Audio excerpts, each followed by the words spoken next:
Now, there is no way that the Packers lost the way they did without the one and only the great Les Grobstein working his magic. We lost Les Grobstein earlier on this week at the age of 69, and I'm going to throw it to Marver just before we give it to the marvelous one.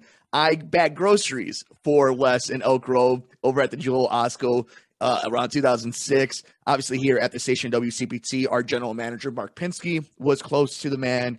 And if you listen to the entire media family, the Grobber was amazing, marvelous. I mean, your thoughts. We lost a legend, another legend, a tough week. Meatloaf, Louis Anderson, before that, JD, Betty White. I mean, it's been rough. And then obviously our overnight king, Les Grobstein, gone. Your thoughts? Well, I mean, it hits home in a number of ways. Les Grobstein and I are contemporaries. I actually developed a friendship with him. You bagged groceries with him. I was his personal banker at a no longer existing bank that was since bought, named LaSalle Tallman. I was in Mount Prospect. He lived in Elk Grove. I mean, what happened is the following. It's quite interesting. He would come into the bank first when we opened. He would bring his check, his payroll check in. He would come straight from work. He looked like a raccoon, no sleep. I always worried about him from the health standpoint because of the schedule he had. I don't know how that affected his social life, but he apparently had a life partner and a child, so he had time for that. But I doubt that with what, he was a great play-by-play guy for UIC. I don't know if many people know that. For basketball and hockey, they had a D1 program at UIC for hockey until they hired Coach Collins, and the rumor is that they needed to get rid of hockey to pay Collins, but that's another story.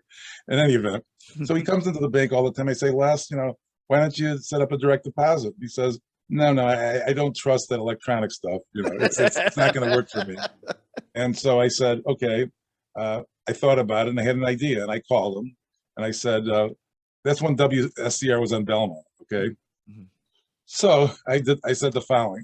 My wife worked at a high school across the street from that WSCR, Foreman High School in Belmont. So I said, Les, you take your check, you leave it at the front desk on Friday, and after school, my wife will pick it up, bring it to me, and I'll deposit it in your account the next day.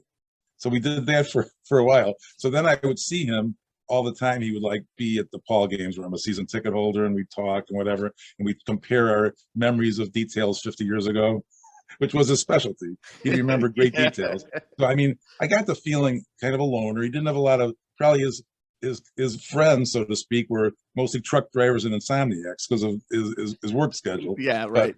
But I got the feeling that, it was, he liked the idea of having a friend in the flesh, so to speak. So we would talk a lot, and, we at the games, and later on I went to a different bank, so I lost some touch with him.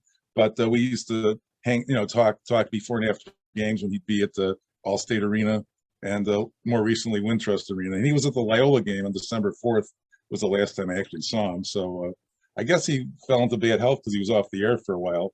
But that was just a short story about, his lack of trust in anything electronic. And so, I mean, nobody's ever heard of such a thing. I'd have somebody pick up his check and bring it to me, so he wouldn't. I mean, I don't know why it's so absurd, but that's my story for Les Grobstein. Quite a guy, unique. He had the only Lee Elia tape about his rant. Remember way back when? Yeah. So when he said that the people that are coming to the games are bums and white people, and that's it. Kind of thing. So, one of the most infamous tapes in Chicago radio lore. But I did call into him once in a while. It was so funny because of his photographic memory. Even during the baseball playoffs, we're talking about the baseball players.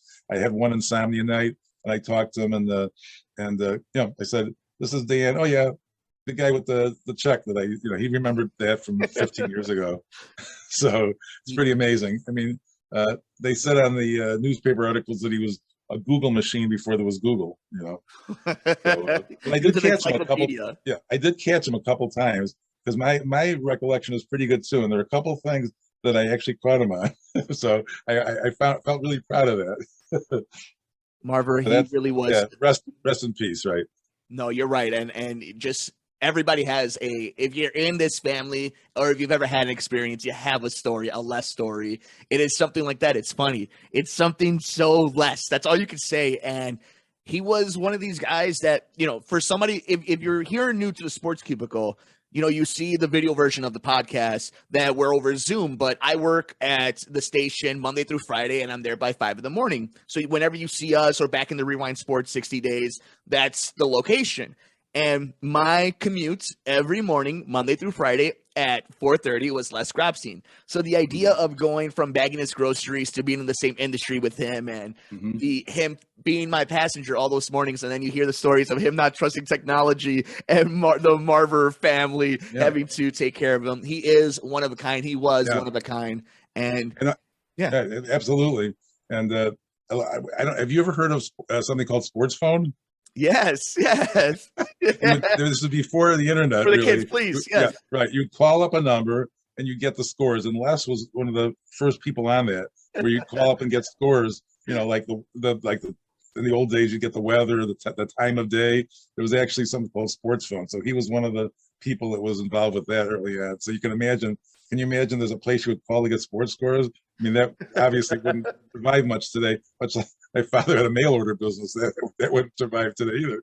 So, it's amazing how things have changed over the years. But that's another memory of going way back. I would call up and I'd get the scores from Les.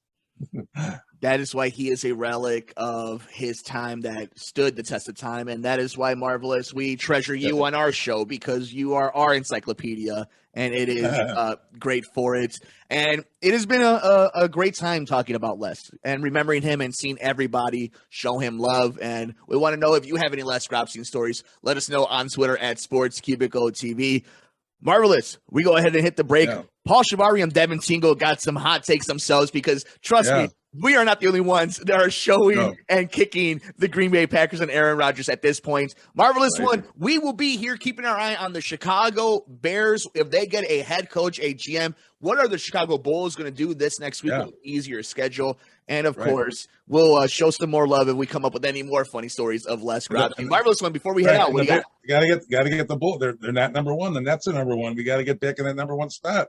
So, I mean, I was looking at the standings. As I was saying, the 8th spot is like a 500 team. So I think they're in pretty good shape. But it'd be nice to stay in the top 4, like I was saying. So make sure you keep it right here, and we will let you know what we think the Bulls are going to do in this final stretch in the winter months. We got more coming up here on the Sports Cubicle. It's the Marvelous one, Dan Marver, Devin Tingle, Paul Chivari.